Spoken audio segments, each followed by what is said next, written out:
Yo, what is up, everybody? This is Matrix here, and I was not in the shower, but at school, I get bored.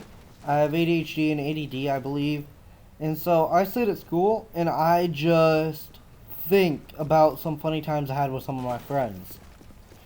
So, well, not always with my friends, but I was at home, or I went to daycare at Art Club, I believe it was called, back in Tarpon Springs, Florida. This was probably 12 years ago. Now I'm 15, soon to be 16. But this was 12 years ago. So, this is what I was told by my dad. I was coloring, and I was sitting there coloring, as I said, and I wanted to color from this one kid. And the color happened to be blue, my favorite color. So I'm sitting there, I'm like, give me your crayon, I want to draw with it. The kid said no to me. And so what I was told is, I got up, I walked around the little arts and craft table that was like 2 feet tall or whatever. And I punched a kid right in his face. And then I grabbed the crayon, sit down like nothing happened, and just start drawing again. When I was told this, I just started cracking up. I thought it was hilarious, I'm not gonna lie. I mean, 3-year-old kid punching another kid in the face just because he wanted a crayon from this other kid? That's still kind of funny in my opinion. But, this commentary, I don't know if I said it because I don't do scripts. I like to go free verse and free balling and everything like that, or whatever you want to come up with. But it's a few funny stories that I've had with my friends, Joe and JT. And a lot of you will know who JT is, and probably in 20 years he'll be in the NFL. I'm not saying that because he says he will be. He got a scholarship to a $10,000 a year school a $10,000 scholarship to a school called Clearwater Central Catholic. First year, he's already in varsity running back. My other friend, first year, 9th grader like I am, varsity fullback and linebacker. So these kids, I believe, will be in the NFL. But before one of them moved away to right around Eastlake, if you guys know where that's at, we used to hang out every single weekend, or every other day, at least, at minimal. Or actually, no, we hung out about every day. So, we're sitting there, we're screwing around in the neighborhood. It's like 12 o'clock. I'm sleeping over at my friend's house. And, at JT's that is. And we walk about 2 miles away to this neighborhood called Veterans Village. And we start running around that neighborhood. Granted, it's not the smartest thing to do in that neighborhood. But we're just screwing around, running around, screaming. And then we come back to our neighborhood, and it's 12. It was actually 10 when we went to Veterans Village. But it's like 12 o'clock. We get back to our neighborhood, and we're ding-dong ditching. We're sitting there, like, I don't know if you guys have ever heard the joke ding-dong ditch. It's where you ding-dong, like, obviously ding-dong, or ring someone's doorbell, like, really late. They're expecting a ding-dong ditch, but when they answer, you're on the phone with your friend. And you're like, wait, what was I supposed to do after I ring the doorbell? Oh, I was supposed to run. Wasn't I? And you're just looking at the guy. And you're like, oh. And you look at him, and you just run away. I mean, that's pretty funny in my opinion.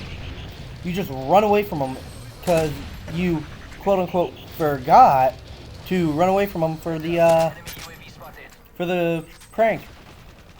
I mean, we did this a lot. And some other things we did, oh crap, he had a pool, like a pretty good decent pool, JT. And so we're sitting there in the pool, and we're throwing these like 5-inch basketballs off his house into like the little poolside basketball hoop that's behind us on the other side of the pool. So we're pegging it at the wall, bouncing it in. And so one of us screws around, we do a front flip into the pool from the basketball net hoop thing.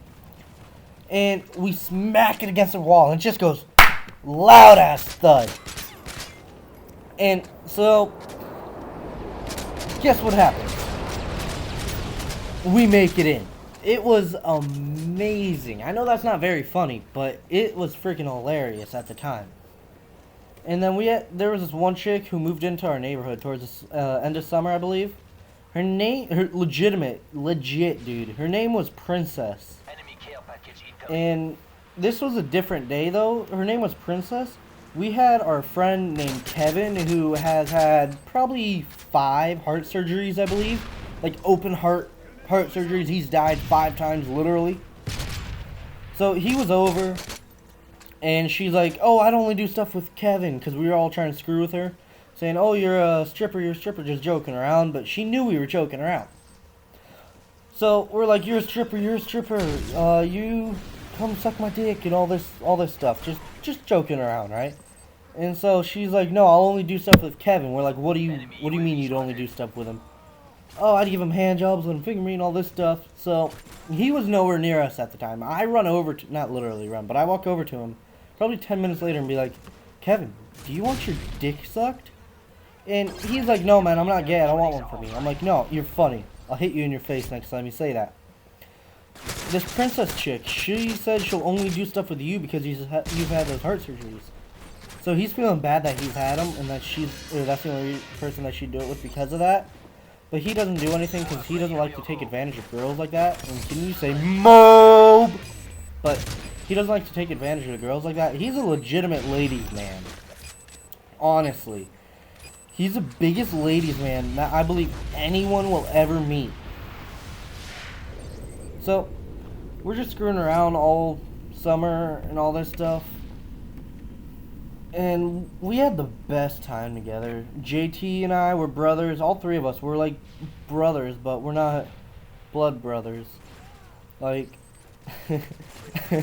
another thing, I found this hilarious. I only got like a minute left, and I have to say it quick. But I was at JT's house, just him and I. We're screwing around, and he was talking to this black kid the night before, saying, that's what's up. That's what's up, nigga. That's what's up. And that's what he was saying to his mom. And he's Italian, so his mom's getting pissed off. And she's like, I swear to God, if you say that one more time, I'm going to chase you with a spatula. So he says, that's what's up. She brings out a 40-year-old spatula, hits him in the arm, and he still has a mark a year later.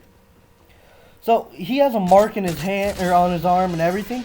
I start busting my balls. I'm laughing so hard. So she's getting pissed at me. Or she broke it, so she went to go grab a metal spatula to hit him. And it was hilarious. Oh my god. But, I mean, she's like, I swear to God, Ryan, you're like my child. I will hit you with this if you keep laughing. And I just started busting out laughing. But that's my time, guys. I gotta go. I don't want to leave you. I'll probably bring you back some more funny stories. I'm out, guys. I'll see you guys later. Peace.